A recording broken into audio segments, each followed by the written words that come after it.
Welcome back to the Team to Beat Miami Heat podcast, another episode of the Miami Heat Chronicles.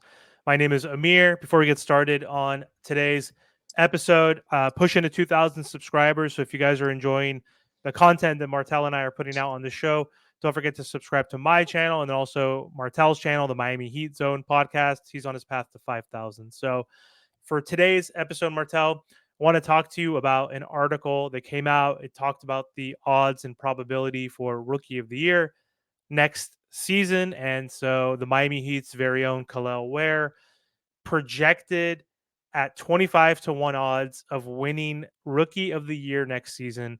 That puts him at the 13th best opportunity to win. And we know Kel'el was selected 15th overall, one spot outside of the lottery, and wanted to gather your thoughts. One, what do you think about the probability that Vegas is giving him? And two, how much time do you think he's actually gonna play? Like, how big of a piece in the rotation will he be? Because that's going to be a factor in these odds. I'm sure they looked at, like, this is Vegas, right? They're doing the research. They have the data. They probably know that Spo doesn't play rookies a lot, right? Like, but they also do know that he has to play. Like, the Heat are going to get injured. So, just what are your thoughts overall on Kel'el Ware's possibilities of winning the Rookie of the Year? So that's the thing. It's like what you said. There's a lot of other rookies where they're going to have a lot more playing time. You know, guys like Rob Dillingham, Tristan Da Silva, uh, Zach Edey. I think they're definitely going to be thrusted in a little bit more. With Eric Spoelstra, it comes down to can you play defense? And then also, too, the chemistry with the team. I think it's phenomenal that from the summer league till training camp, think about it. He's in Miami right now, lifting weights, getting stronger, learning the defensive sets. The only thing that I just don't understand with that report is that he was the best player in summer league. I understand Zach E didn't play, and some other better prospects really didn't have the type of games that you would expect. But to sit here and think that he's not good, I think that guy, Kel'el Ware is going to be phenomenal for the Miami Heat. As long as he's able to put on that size, as long as he's able to play defense, his shot blocking, his athleticism, and he's starting to shoot threes from now, which is great. And I think he can really only get better with the Miami Heat. And honestly, I think he could possibly be the best big man in this draft. Yeah, I mean, still, you have to give it to Sar for now, not based on the performance, but just based on his prospects. Like, he was the number 2 overall picked. Brandon Miller last year, what was he? Number 2, number 3, I think looked like a three. bust.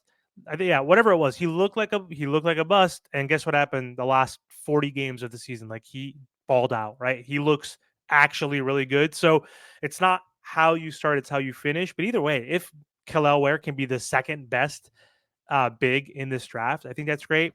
I think it's crazy that they think he has the 13th best. Like, who that got drafted after him has a shot? McCain, Connect, maybe Tristan Da Silva, like you mentioned, Eves, Missy, whoever. Like, I don't even know, right? Like, there's not that many guys behind him and ahead of him. Nikola Topic has that torn ACL. Cody Williams, like, for the Jazz, what did he really do? Like, Tijan Salon from the Hornets, like the 6th pick. Like, what did these guys do? Like, Reed Shepard, possibly. Sar, possibly. Rishier, the 1st pick, possibly. Holland, Dillingham, like you mentioned, sure, but that's like 13 or like 12 guys ahead of him. I don't see that. Maybe like 6, maybe 7, right? I think he should have better odds. And that's because, again, um, he's going to play. Like, he is going to play, but he's not on the Wizards. He's not on the Hornets. He's not on the Spurs. He's not on these teams that are like lottery teams that are the worst teams in the NBA, right? He's going to get maybe 15 minutes a game versus the number 1, 2, 3, 4, 5 pick are going to play 20, 30 minutes a game. So I tend to agree with you. I think he is getting disrespected, but I'm excited to see him play. And I have one other question for you. So um, did you see the report that Ira put out saying that he expects Kevin Love to be ahead of Kel'el in the rotation as the backup big for Bam? And if you haven't, he's basically saying Kevin Love is most likely going to be Bam's backup center. I would hope and wish that Kevin would be Jovic's backup because his original position is a power forward, and then have Kel'el back up Bam Adebayo. But he thinks it's the opposite. He thinks Kevin Love is going to be the backup center again, and be ahead of Kel'el? What are your thoughts on that? Listen, like it all comes down to training camp. How ready can Khalil Ware be? Because if not, it's going to either be Kevin Love or Thomas Bryant.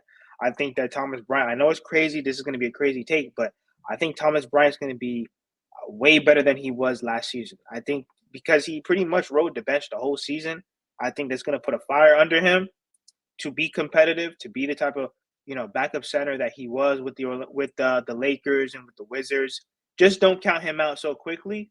But it really all comes down to how fast can Khalil Ware, how fast can he adjust to the pace and the speed and the strength and the overall style of the current NBA.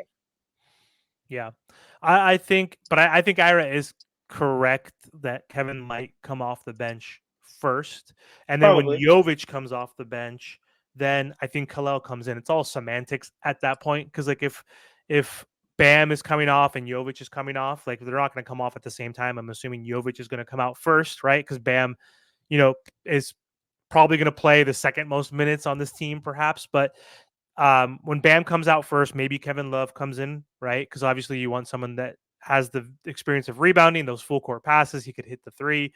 Then I think for Jovic, it's either Haywood or even maybe Kalel, like, or even Kevin just comes in for 4 minutes. Like he comes in for a quick 2-3 minute stint. Then Kalel comes in afterwards, right? Kevin Love played like 13 minutes last year. He's a year older. He's turning 35 also in September, like Jimmy Butler, but he looks more 35 than a Jimmy Butler does, right? So I think he's going to play like only 10 minutes per game, right? So you bring him in just to stabilize that position when Bam comes off. So I do see him coming in, but again, he's going to rest. He's going to have injuries. He might not play like more than 60 games next season. So Kalel will have a shot. So we'll see. But anyway, thanks for hopping on, Martel.